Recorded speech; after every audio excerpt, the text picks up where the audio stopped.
Hey, what's up guys? This is Anthony from Anthony's Customs, and for this review, we are looking at the McFarlane Toys DC Multiverse Deluxe Theatrical Edition. BANE. How are you going to call it a Deluxe Theatrical Edition when the figures are based on characters from the movies? Every release of this is theatrical. Or do you mean the first one sucked and this one has a little bit better paint and some more cardboard in the box? Is that what Theatrical Edition means, Todd? Alright, I'm joking a little bit, but also it's really ridiculous when Todd specifically makes these super duper exclusive fancy versions that's not exclusive. And it's just the same thing with some more paint on it and some junk in the package that nobody wants.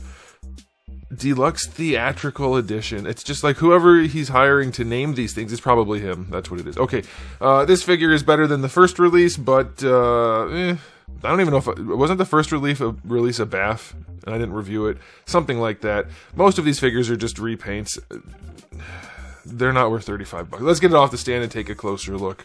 Alright, so let's look at the package. It's the same package. It's honestly, I like their packaging for the most part. The black and chrome and blue and white. It's a good look. It's fine. The figure's in the front with the accessories. That's alright. The side is the side. This side is this side, and this is the back. Oh man, I think they have purposely never selected a photo that matches the figure. I think that's a thing they've done. At least this time it's different than the other cardboard that comes in the package, but that is a thing. But yeah, you get the chrome lettering and chrome embezzlements. Maybe there is embezzlement going. Never mind. That's not an accusation. Don't sue me. Okay, so here is BANE, the movie BANE. Some people loved it. Some people hated it. I won't get into that. 7 3/4 to the top of the head, and that's going to make him about 19.5. Here he is up against good old Darwin, clearly out of scale, and clearly designed by the McFarlane team, or whoever he has making the models that is not like an actual part of the company. I don't know. This figure is really goofy. I don't remember exactly how it released. Maybe this one isn't even a straight up repaint. I don't know, but it doesn't matter because it's still pretty janky. It has the proportioning of a McFarlane figure for sure. Like Tom Hardy is short, and he was pretty damn muscular for this role. This is the 7-foot tall version of Tom Hardy, based on the proportioning here, except his arms aren't quite long enough for that. But, I mean, it's just not what it's supposed to be. Does it look nicer than in the average McFarlane figure? Absolutely. For sure. The paint jobs are a little bit nicer. There's a little bit extra going on in terms of the paint. It's nicer. There's no doubt this is a nicer version. The skin's kind of a matte finish. The head sculpt, I'm pretty sure there's no likeness rights, because that is either it's terrible sculpt or it's just super generic. I don't know. But it just doesn't look great. So compared to normal McFarlane figure, it looks fantastic, but compared to anything that should be good, it's not even close. It's not even close. Let me do a question of the day for you guys. Did you like this movie? Or did you not like this movie? I will, you guys probably already know my position. I will stay out of the fray. I'm just curious what you guys thought of it. And you can also say whether or not you liked this, because like it's not BANE, okay? It's not the traditional BANE, so obviously if you wanted that, then it sucked terribly. I did think he was an interesting enough character despite the absolute weak writing of the movie. I think Tom Hardy did a good job in the role that he was given, let me put it that way. Okay, so anyway, that's as far as I'll go on that. Let's talk in the comment section below about it, or at least you guys can fight about it down there. So it looks good for a McFarlane figure, but still pretty crappy, and nowadays we're seeing way nicer stuff for $35. So aesthetically, I'll give it a 7. It's okay, but let's see if the accessories carry it through. Alright, so we have some alternate hands. That's fine. Like, that's pretty good. There's nothing wrong with that. Those are a decent spread of hands. That's it! Of any real accessories, that is it. We get the DC display stand, which every time I look at these, after I haven't looked at one for a while, I think they put the DC logo in the wrong spot, because if you're going to have him standing like this, it doesn't make any sense. And then I remember, oh, that's right, the DC logo is now, maybe it always is. No, it's not always been crooked, so you do it like that. Anyway, that's just an aside because I have problems. And now we have the other bonus super deluxe theatrical accessories, which would include 2 pieces of cardboard. One not so premium, the standard little card that they gave us, and the little stand that holds it. About 0.5 cents worth of product in here. The thing I love about these Deluxe Theatrical Edition cards is they are really just Deluxe Theatrical Edition. And I'm not saying that like a French person. I'm saying that as if there's no N at the end because they didn't plan for it to go in this little holder. Holy crap, Todd. What are you doing, Todd? maybe you like the artwork, maybe you like the idea of the little holder thingy. If you're gonna make it so that the card goes in the holder, plan for it so that the lettering doesn't get cut off by the holder. Todd, that's ridiculous, Todd. And then the back is the same as always. But if that wasn't enough cardboard for you, we have an even premiumer cardboard, and I'm not joking. This is like super fancy cardstock. It's heavy duty. I thought it was plastic at first. Of a movie poster. I'm pretty sure these are all based on movie posters. Okay. It's like, maybe this is a cool idea in concept. Maybe it's... Oh, they do have that on there. Okay, good. So the back of the box is not wasted. You can flip these around. These obviously come off. But, like, this is a fine idea. I know some people love their movies and their movie figures, and you want to pose it like this on your shelf. Fine. Make the figure look good. Like, these figures do not warrant extra display that makes them look less good. Does that look like the same guy to you? Not even a little bit. It's just silly to include these accessories. So accessory-wise, 2 out of 10.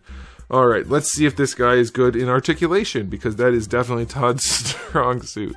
Alright, so he can look up. He does do a good job with some joint. Like, he has, honestly, his action figure line, though as lousy as it has been, okay in some aspects. Like, the neck joints tend to be pretty good. We have double ball peg in there, and the head moves around very nicely on this guy. Some of his figures have been solid. It's just a very, very low ratio. We have the ball peg in the shoulder that lets it move around. That's fine on the figures where it works. It actually works on this one, so that's okay. The shoulder joint, it gets it up to horizontal just about. There's not a whole lot going on there, but it's fine. Bicep swivel is there. Double jointed elbow. I know people are like, pins in 2026? Yeah, well, you know, we have much bigger problems than pins, and I don't mean like outside of the toy industry. I mean in the toy industry. Most of the figures look like crap, yet we're fixated on whether or not the joints have pins. The pins are hardly noticeable compared to everything else. We have a horribly sculpted elbow joint. It's functional. We have the sculpted wrist joint, which only looks reasonably okay in a neutral pose, and as soon as you bend it, it's just absurd. Just make balls. Just use balls. Save the money.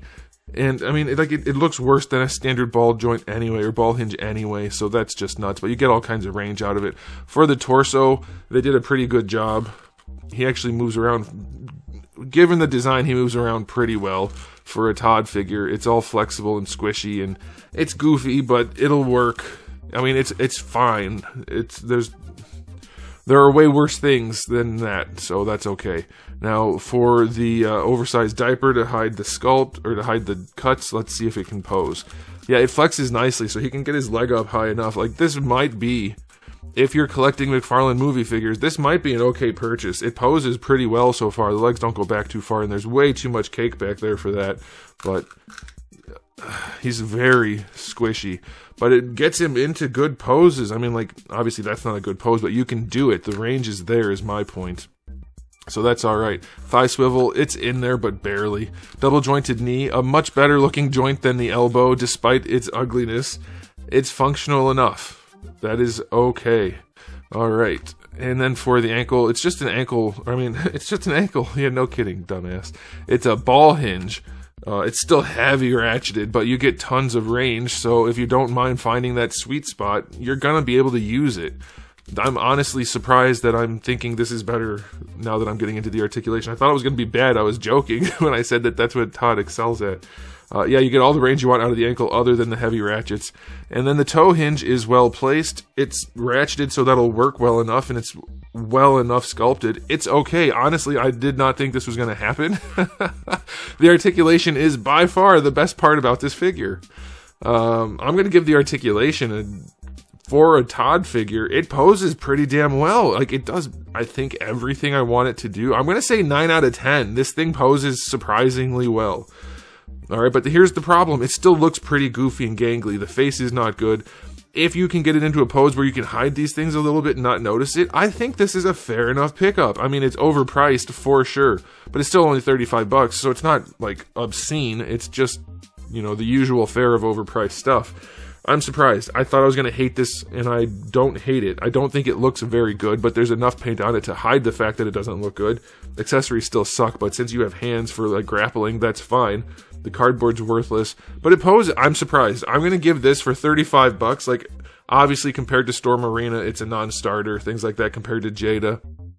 But for a McFarlane figure, which is what you're trying to buy here, I think it's all right. It's overpriced for sure and not that good, but somehow good enough. I'm really surprised by the posing. I did not think it was going to work. Okay, let me give you a rating. I'm going to go 8.5 out of 10. I think it could do a lot better still, obviously. But if you wanted this, like, if you like the concept of it, I think you'll be okay with it. I think you'll be okay. It still has the peanut head and like all of the issues, but I think you'll be okay. I'm surprised. Let me know what you guys think. Are you surprised? Do you just hate it still? Or do you think, well, you know what? I guess there is a spot for that. For people who want McFarlane figures, this one could be a whole lot worse. Because that's kind of where I am. Yeah. Alright, let me know what you guys think. I'm done. Thanks for watching, guys. If you enjoyed the video, please do give it a thumbs up. If you didn't, give it a thumbs down. And if you haven't subscribed, you should. I have new videos just about every single day, and thousands already on the channel. So make sure you come back for all of that. And in the meantime, keep collecting.